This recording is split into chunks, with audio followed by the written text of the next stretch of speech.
ओम शांति। आज 16 मार्च 2023 की साकार मुरली। आज बाबा ने कहा, मीठे बच्चे, बाबा आया है तुम बच्चों की महफिल में। अभी तुम ज्ञान अमृत की महफिल मना रहे हो। तुम्हारी मुसाफिरी अब पूरी हुई, वापस घर जाना है। प्रश्न, अनेक प्रकार के तूफानों में याद को सहज बनाने की विधि क्या है? उत्तर, शरीर निर्वाह करते 5 से 10 मिनट भी बुद्धि को शिव बाबा में लगाने की कोशिश करो। इस शरीर को भुलाते जाओ, मैं अशरीरी आत्मा हूँ, पाठ बजाने के लिए इस शरीर में आई हूँ। अब फिर अशरीरी बन घर जाना है। ऐसे ऐसे अपने साथ बातें करो। एक सद्भाव के साथ बुद्धि का संग हो, दूसरे संग से अपनी संभाल करो तो यह सहज हो जाएगी। गीत है, आ गए दिल में तू। ओम शांति। बच्चों ने गीत सुना और अर्थ भी बच्चों ने दिल में समझा होगा। फिर भी बाप समझाते हैं क्योंकि अभी बाप इस महफिल में आए हुए हैं। महफिल तुम्हारी भी है, सारी दुनिया की भी है। भगवान कहते हैं, मैं आता हूँ भक्तों की महफिल में, तो सब भक्त ठहरे। उनमें भी फिर खास उन भक्तों की महफिल में आता हूँ जो भक्त मुझ परमपिता परमात्मा से वर्षा लेने आए हुए हैं। जिन आत्माओं की बुद्धि में अब परमपिता परमात्मा की याद है, उन्हों की महफिल में हाजिर हूँ। महफिल में कुछ खिलाया पिलाया जाता है। बाप कहते हैं, तुम बच्चों को ज्ञान अमृत की महफिल करा रहा हूँ। जो आकर बाप के बने हैं वो समझते हैं बाबा आया हुआ है हमारी इस महफिल में। फिर नंबरवार सबको वापिस ले जाएंगे। खास तुम बच्चों की महफिल है, आम सब की है। जहाँ बाप होगा वह हम बच्चे भी होंगे। बाप कहते हैं, हम भी अशरीरी हैं। तुम भी जब अशरीरी थे तो मेरे पास थे। याद दिलाते हैं, 5000 वर्ष हुए। लॉन्ग लॉन्ग एगो कहते हैं ना, 5000 वर्ष से बड़ी मुसाफिरी होती नहीं। भारतवासी बच्चे यह भूले हुए हैं कि शिव भगवान कब आए थे। उनकी जयंती मनाते रहते हैं। कहते हैं, आए थे जरूर लॉन्ग लॉन्ग एगो, परंतु कब आए थे यह कोई को पता नहीं। कोई कहेंगे लाखों वर्ष हुए, कोई क्या कहेंगे। एक्यूरेट तो कोई को पता नहीं है। यह तो बाप ही बता सकते हैं।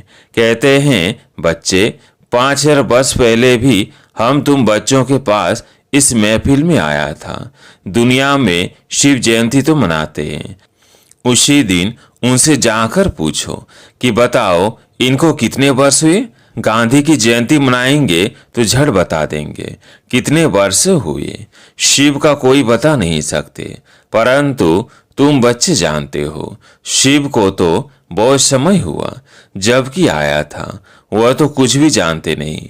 कहते हैं, जन्म मरण रहित है, नाम रूप से न्यारा है। अरे, नाम रूप से न्यारा है तो फिर जयंती किसकी मनाते हो?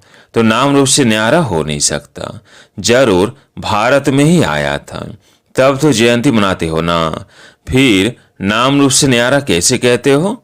याद करते हो, परंतु वह कब आया था? जरूर भक्ति का समय जब पूरा होगा तब भगवान को घर बैठे आना पड़े। भगवान किस रूप में आते हैं यह कोई भी नहीं जानते।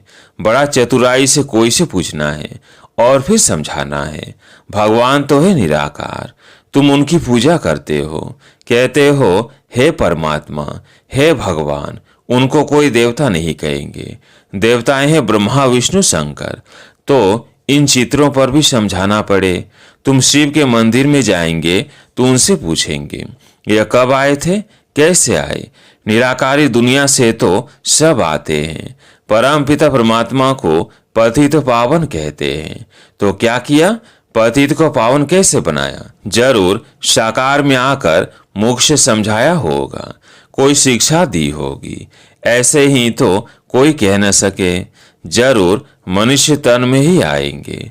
भगवान आते हैं नई रचना रचने, तो जरूर कोई के तन में आया होगा। गाया हुआ है, ब्रह्मा मुख से मनुष्य सृष्टि रची गई।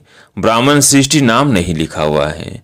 ब्रह्मा मुख कमल से मनुष्य रचे जाते हैं, तो जरूर ब्रह्मा के बच्चे ब्राह्मण ही होंगे। प्रजापिता ब्रह्मा ने तो जरूर ब्राह्मण ब्राह्मणियां रचे होंगे। सिर्फ मेल रचे तो वृद्धि कैसे हो? सिर्फ फीमेल्स रचे तो ही वृद्धि कैसे होगी? इसलिए दोनों ही है, ब्रह्मा कुमार और कुमारियां, नहीं तो ब्राह्मण संप्रदाय कैसे बने? परम पिता परमात्मा रचता बेशक है। ब्रह्मा द्वारा मनुष्य सृष्टि रची जाती है, तो जरूर ब्रह्मा तन में आना पड़ता होगा। यह बातें जो अच्छी रीति समझकर और धारण करेंगे वही फिर समझा सकेंगे। जो पूरे राजयोगी होंगे बाप को और राजा को याद करते होंगे, जिसके लिए बाबा कहते हैं बच्चे सौदर्शन चक्रधारी बनो। सब तो पूरा याद करते नहीं हैं। बाबा के पास आते हैं, कहते हैं ज्ञान तो सहज है, चक्र को भी समझा है, 84 जन्मों का राज भी ठीक समझा है। 84 जन्म तो जरूर लेने हैं, और जो पहले नंबर वाले हैं वही 84 जन्म लेंगे। यह तो सब ठीक है, परंतु याद में रहना यह बड़ा मुश्किल है। योग में अनेक प्रकार के तूफान आते हैं, उनको कैसे बस करे, उसका उपाय क्या है? कौन सा टाइम है जिसमें अच्छी रीति याद कर सके? तो बाबा ने समझाया, यूं तो चलते फिरते उठते बैठते याद करो। अभी तुम यहाँ बैठे हो, हम तुमसे पूछते हैं स्त्री को याद करते हो?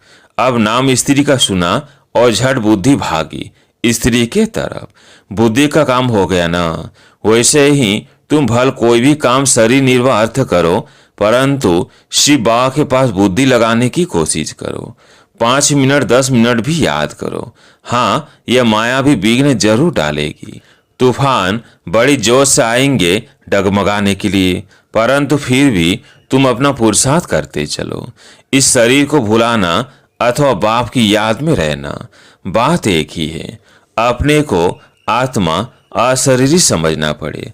मैं असूल अशरीरी था, पाठ बजाने के लिए ये शरीर लिया है, फिर अशरीरी बन घर जाता हूँ। बुद्धि में सिर्फ बाप और बाप का घर याद हो। बाप का घर वही है जहाँ अब जाना है।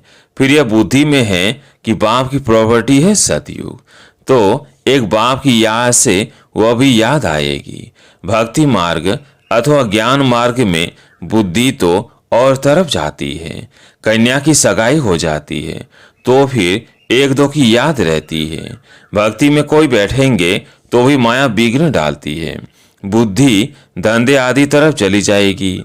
माया की दुश्मनी है ना। भक्त देवताओं को याद करेंगे तो भी बुद्धि और तरफ भाग जाएगी। माया बुद्धि को ठिकाने लगने नहीं देती है। ऑफिस में जाते हो तो भी उसी कार्य में बुद्धि रहती है। इम्तिहान पास किया है तब यह काम करना होता है, उसमें बुद्धि लग जाती है। अव्यक्त चीज में बुद्धि लगाने में माया हैरान करती है। भक्तों को भी बड़ी मुश्किल से साक्षात्कार होता है।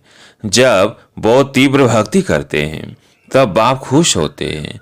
अभी तो भक्ति की बात ही नहीं, अभी तो है नॉलेज। वास्तव में भक्ति भी करनी चाहिए एक की। अब विचारी भक्ति हो तो साक्षात्कार भी हो। आजकल तो व्यभिचारी बन गई है, सबको याद करते रहते हैं तो बाबा साक्षात्कार भी नहीं कराते हैं। एक में पूरा निश्चय हो तो बाबा साक्षात्कार भी कराए। तो बाप समझाते हैं मुझ एक को याद करो, मुख से कुछ भी कहना नहीं है। तुम स्त्री को याद करते हो तो कुछ मुख से कहना पड़ता है क्या? ख्याल आया और बुद्धि भाग जाती है। यह बेहद का बाप तो सदा सुख देने वाला है। तब तुम्हारी सगाई कराते हैं उस परम पिता परमात्मा से, तो उसको याद करने का प्रयत्न करो। माया तो तूफान लाएगी, सारी दुनिया दुश्मन बनेगी, परंतु बाप को नहीं भूलना। जितना बाप को याद करेंगे उतना विकर्म विनाश होंगे। ऐसे तो बहुत मनुष्य होते हैं जो सारा दिन भगवान का नाम भी नहीं लेते।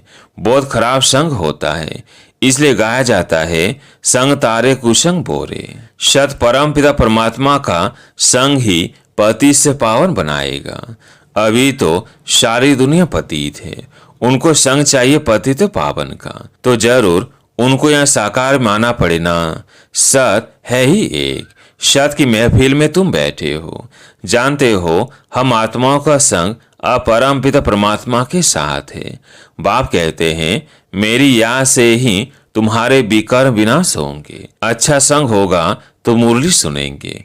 बुद्धि योग एक बाप के साथ लगा रहेगा तो ऐसा संग तारेगा अर्थात पावन बनाएगा। पावन बनने बिगर उनके पास कोई जा नहीं सकते। बाप खुद ही सिखलाते हैं मेरे साथ कैसे योग लगाओ। पढ़ाने लिए खुद आकर सम्मुख आते हैं। बुद्धि का योग और संग तोड़ एक संग जोड़ना है, तब विकर्म विनाश होंगे और कोई उपाय है नहीं।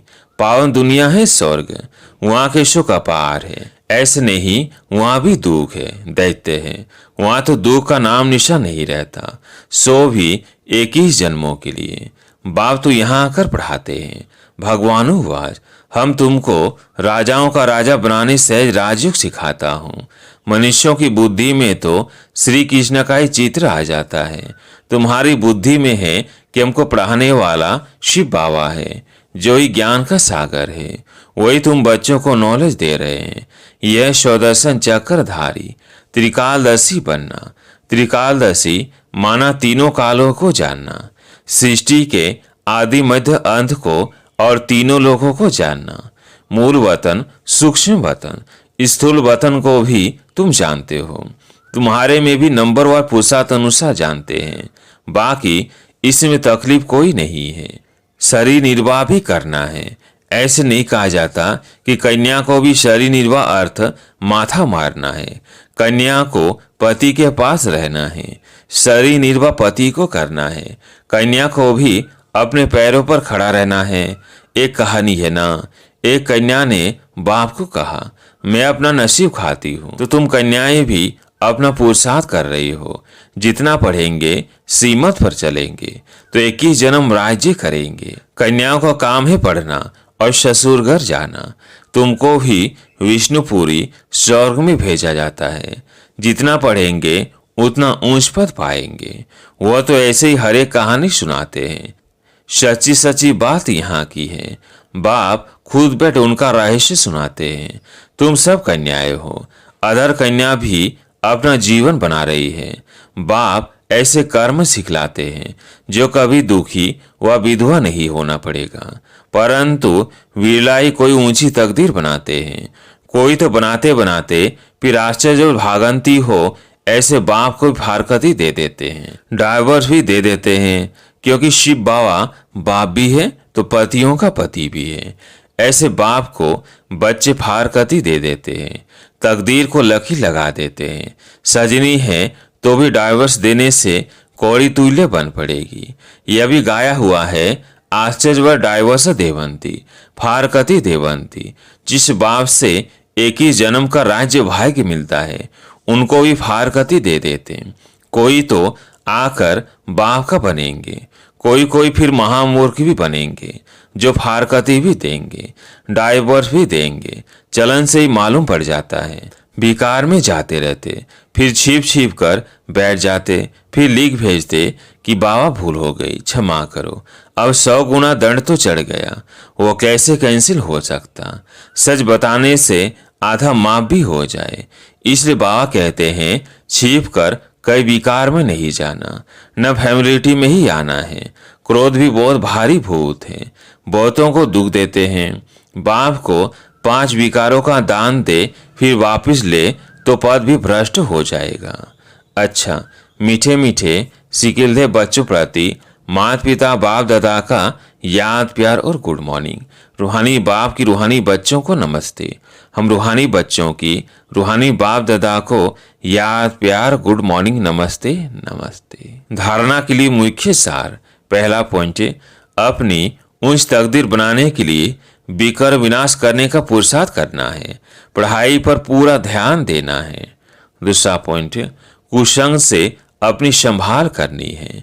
पति तो पावन बाप के संग से स्वयं को पावन बनाना है। आज प्यारे मीठे बाबा का वरदान, सौदर्शन चक्रधारी बन हर कर्म चरित्र के रूप में करने वाले मायाजीत सफलता मूर्त भव। सौदर्शन चक्रधारी बन हर कर्म चरित्र के रूप में करने वाले मायाजीत सफलता मूर्त भव। जैसे बाप के हर कर्म चरित्र के रूप में गाए जाते हैं, ऐसे आपके भी हर कर्म चरित्र के समान हो। जो बाप के समान सुदर्शन चक्रधारी बने हैं, उनसे कभी भी साधारण कर्म नहीं हो सकते। सुदर्शन चक्रधारी की निशानी ही है सफलता स्वरूप।